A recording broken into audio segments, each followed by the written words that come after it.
here, Sheila, we are here.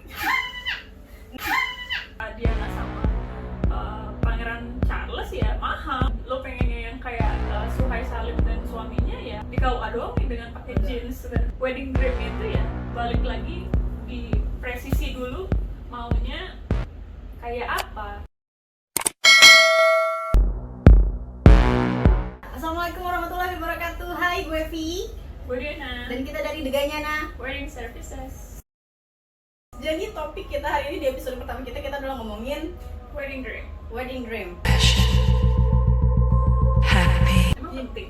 Nah, itu topik kita hari ini. Wih, jago juga ya. Jago juga loh Mardi ya. Wedding dream emang penting. Nah, menurut lu penting apa enggak wedding dream? Menurut gue penting lah. Karena kan itu konsep yang apa ya? Itu harus banget diinginkan sama salah satu biar kena gitu pas lagi nanti pas nikahan. Oke, menurut gue wedding dream sih penting juga sih sebenarnya. Kenapa? Kan belum nikah kan? Nah, gue mau tanya nih. Lu penting nggak tuh buat lu? Kalau gue penting, nanti gue kasih tau kenapa gue penting dan apa yang menjadikan itu penting. Lu? Penting. Buat gue wedding dream itu adalah sebuah pernikahan yang gue idam-idamkan gitu loh. Maksudnya pernikahannya tersebut adalah prosesinya gitu. Yeah. Prosesi pernikahan yang gue idam-idamkan, yang gue impi-impikan gitu. Itu menurut gue. Wedding dream itu. Kalau menurut lo wedding dream itu adalah Konsep yang sama. yang sama. Yang Tadi dia udah jawab gitu iya, ya. konsep yang diinginkan. Karena kalau nggak ada wedding dream tuh kan gini, wedding dream itu kan bisa dibilang kayak konsep, tapi bukan konsep secara menyeluruh atau apa, jadi kayak bisa jadi konsep besar, bisa jadi detail. Iya betul. Kayak gue gitu, nikahan gue kemarin, kok wedding dream gue adalah gue tuh pakai flower headpiece yang beneran dari bunga asli dan itu yang seperti yang gue mau. Nah itu udah lo canang-canangkan. Iya, dan itu ternyata wedding dream gue dari gue kecil, karena gue suka bunga yang gede Okay. kayak gitu, dan gue pakai flower crown-nya juga yang gue mau, warnanya segala macam, dan bajunya, baju yang kan orang suka yang maling-maling atau sewa ya. Gue ngerasa baju itu harus mencerminkan diri gue, yang gue suka yang polos, gue suka yang tone-nya warnanya kayak apa, dan itu adalah wedding dream menurut gue. Karena detail itu nggak harus ngikutin orang. Betul. That's why dibilangnya wedding dream, karena kan dream masing-masing kan berbeda, dan itu seperti yang diharapkan, seperti pribadinya yang berbeda dari yang lain. Cuma kalau wedding dreamnya itu dibilang konsep besar, itu jadi berbeda sih menurut gue. Kalau menurut gue wedding dream itu yang tadi gue bilang itu adalah suatu pernikahan yang diimpi-impikan ya oleh setiap individu gitu. Kayak lo, kita punya wedding dreamnya kita masing-masing, proses pernikahan kita seperti apa, dan itu terbagi dengan berbagai macam konsep. Ada yang wedding dream dengan konsep small wedding, big wedding. Nah, bahkan dari konsep wedding, small wedding dan big wedding ini pun itu kepecah-pecah lagi. Wedding yang International wedding, royal wedding, segala macam. Small wedding makanya gue bilang tadi konsepnya balik juga lagi gitu ke ya. diri masing-masing. Iya. Kan dia maunya tuh yang kayak apa, nyamannya kayak apa, bahkan tamunya tuh termasuk itu juga sih menurut gue yang jadi konsep yang diimpikan dalam wedding dream. Karena kayak gue pribadi, gue gak suka kalau tamu gue banyak-banyak karena gue pusing. Iya, berarti itu maksudnya ke small wedding kan. Konsep itu wedding dream lo, ya intimate. konsep wedding dream lo adalah small wedding, more intimate atau enggak, tapi maksudnya kayak zaman sekarang pun juga banyak loh yang married kayak cuman di KUA aja, dan itu oke. Kalau misalnya emang itu wedding dreamnya dia, Iya, betul. Ada yang cuma pakai kemeja doang ya, kemeja jeans gitu. Iya, gitu. Kenapa harus dipermasalahkan? Suhai Salim ya. Iya. Gitu. Masalahnya adalah kadang ya itu tadi, banyaknya kita tuh suka mispersepsi gitu. Kalau misalkan mikir kayak lo dengar kata wedding aja, orang tuh udah mikirnya udah kayak gila. Modalnya gede ya. Nah, Terus tamunya harus gua banyak, harus gitu. berapa ratus gitu kan, harus 800 orang, harus 1000 orang, 1200 gitu, harus 3 hari 3 malam di stadion GBK gitu. Dengan party yang harus mewah, pesta yang besar, yang meriah, harus glamour, padahal sebenarnya juga banyak sekali konsep-konsep pernikahan lainnya yang sah kalau memang itu yang diinginkan oleh individu-individu tersebut gitu. Banyak juga kok konsep-konsep small but intimate wedding yang sekarang ini udah makin marak terjadi. Oh iya, gue juga suka sama itu. Apa? Nikahannya si Sherina Munaf juga bagus. Nah, iya. Dan buat gue tuh yang dijadikan wedding dream tuh bukan cuma suasana atau konsep nikahan, tapi lo maunya kayak apa, termasuk Betul, bajunya. betul. Dan gue suka konsepsi Sharina itu karena dia tuh kayak pakai apa, blus gitu ya, apa, kemeja atau blazer ya. Iya. Ya pakai blazer, dia tuh simple banget dan itu dia banget gitu. Gue suka banget ketemu nikahan yang nikah, dia tahu apa yang dia mau dan dia tahu apa yang dia sukain dan benar-benar itu mencerminkan dia gitu. Itu otentiknya dia, dan itu memang itu buat gue sih itu wedding dream banget sih, wedding dream orang-orang yang kepribadiannya kayak Sharina ya. Sama lagi yang menurut gue menarik tuh si Tara Basro. Lo lihat deh, bajunya bagus, konsepnya bagus banget. Nanti kita lihat, Nanti cek sendiri aja di sosial media kalian. karena gue suka banget yang modelan sih kayak gitu ya. Karena buat gue ketika kita tahu apa yang kita mau dan kita juga sudah mengkomunikasikan itu dengan pasangan, itu jadi ketika kita menikah itu kan satu kali seumur hidup ya maunya, dan itu adalah yang benar-benar personal gitu untuk kita. Suasananya, orang-orang yang datang, bajunya, semuanya lah yang pada akhirnya kita jadi senang sampai tua gitu, jadi memori yang nggak akan terulang gitu.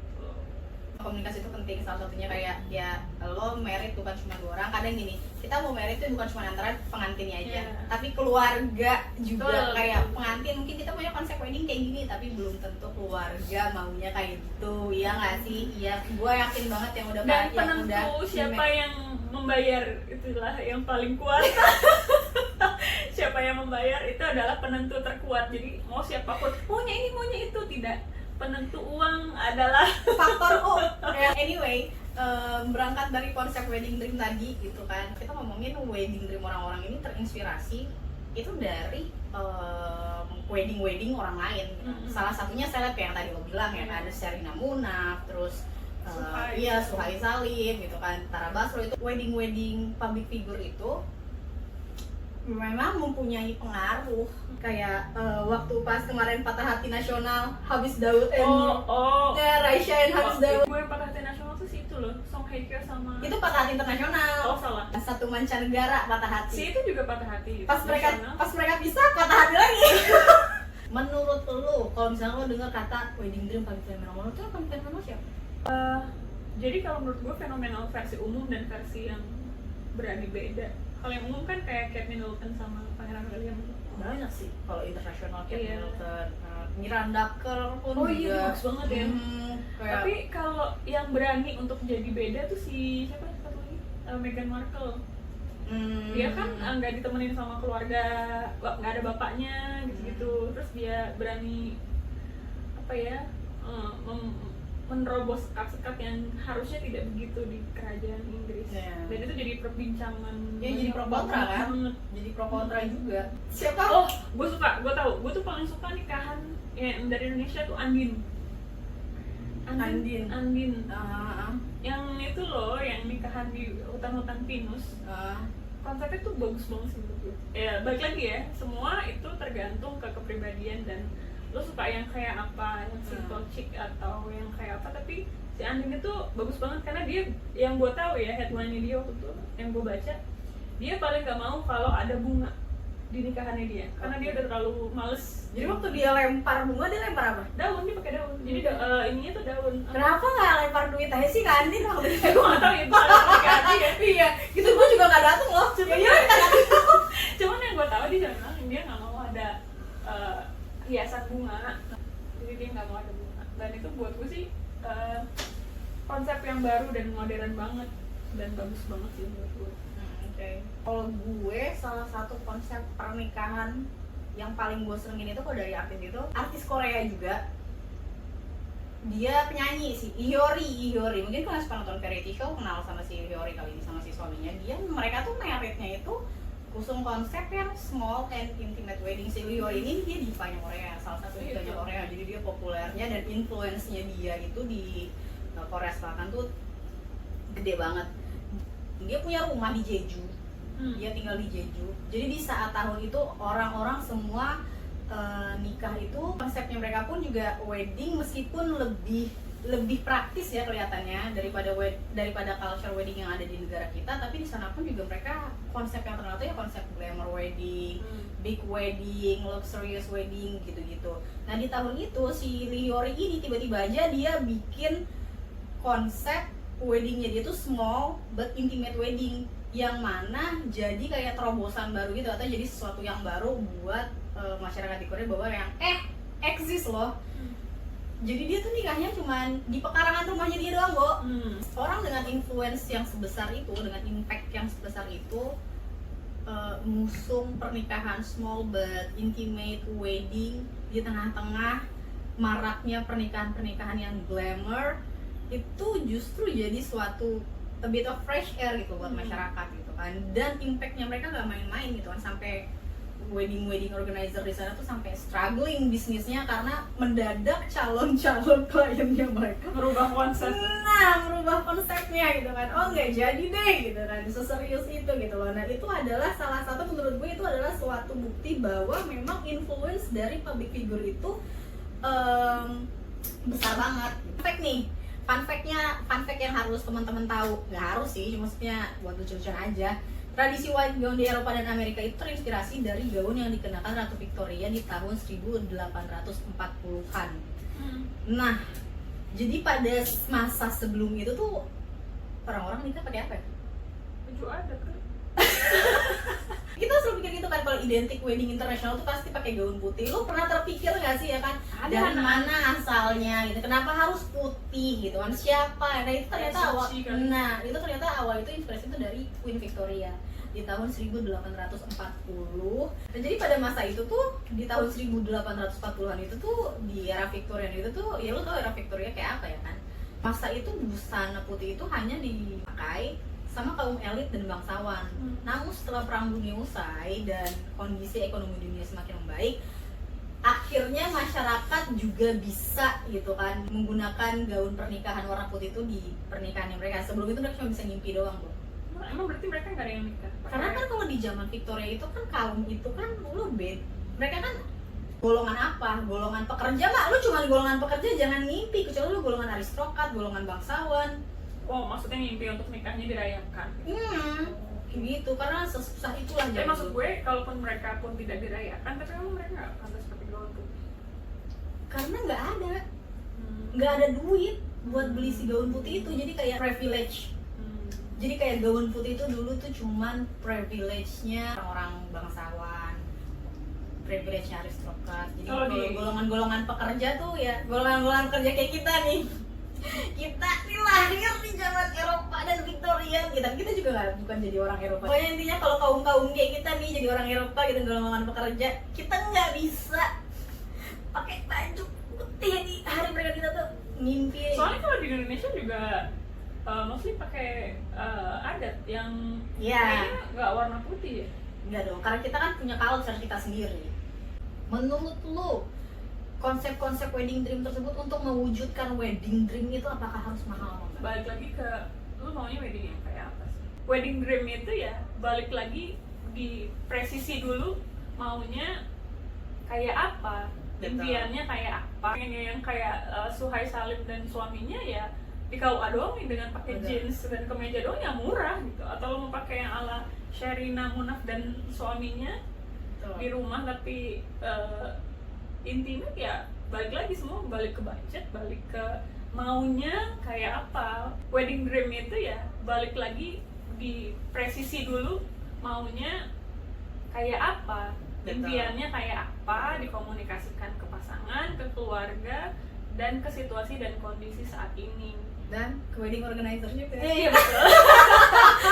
Dan tapi sebenarnya WO itu kan cuma ngikutin ya. Iya betul, makanya kita kalau misalnya kita dapat klien yang kita udah ada nih konsepnya gitu. Nah, lebih gampang. Kita lebih gampang ya, karena dari situ kita tinggal kerjain kita. Betul, tinggal mengeksekusi, ngasih saran, tinggal ngedit dikit loh ini ya. Karena kalau yang mahal itu ketika konsepnya customize dan kita harus membuat acara sendiri, itu yang jadi lebih bengkak biayanya. Tapi kalau emang udah maunya ya udah kayak gitu aja, yang penting mah nikah dan sahnya aja, oh itu beda lagi. Itu kita lebih seneng lagi. Anyway, ya jadi segitu aja topik kita hari ini. Wedding dream emang penting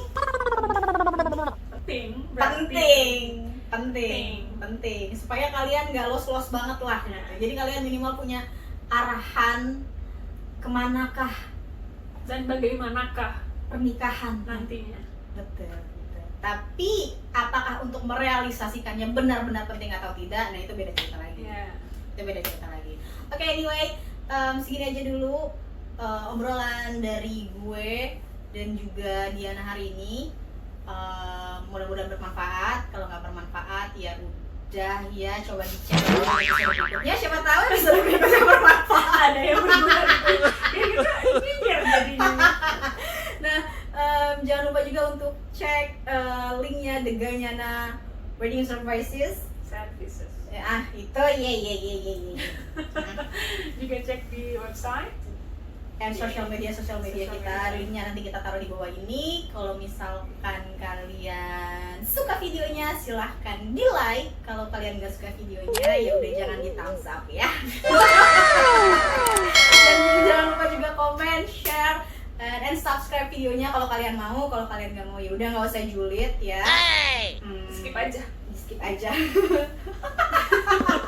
Banyak pilihan ini. Anyway, kalau kalian mau subscribe jangan lupa juga nyalain notifikasinya supaya bisa dapat notifikasi uploadan video-video kita berikutnya yang mudah-mudahan berikutnya bisa lebih bermanfaat lagi daripada video opening kita kali ini. Oke. Lebih bagus, berkualitas. Amen. Oke, anyway.